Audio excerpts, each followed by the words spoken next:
Hello guys and welcome back to the channel, where today guys I'll be showing you how to edit components in Figma.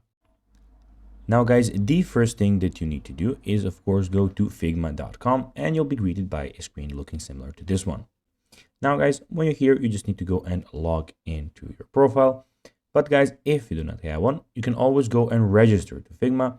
But guys, if you do not know how to do that, you can always go to our YouTube channel where we have plenty of how to Figma videos where you can see how you can do this.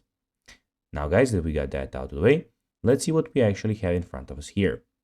So as you can see here, we have, as I said, Figma official website where firstly you have your profile where you can see some themes that you put. So you can put a light theme, dark, or a system theme. You have your settings.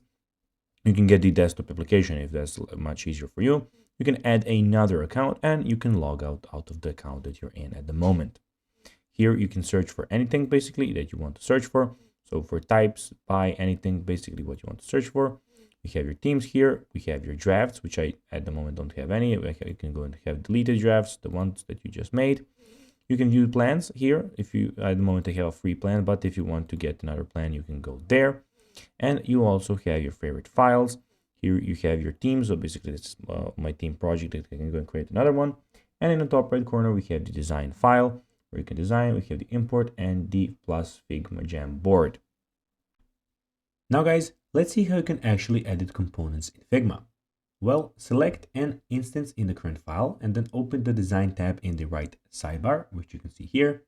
Click the instance section to open the library file. And then when you did that, guys, select the main component that, and make any changes that you want. So basically the design tab is here. And guys, that will be everything for this video. I hope that you found this video informative. If you did that, guys, don't forget to like this video, share it, subscribe to the channel, put the notifications on. And guys, as always, I'll be seeing you in the next video.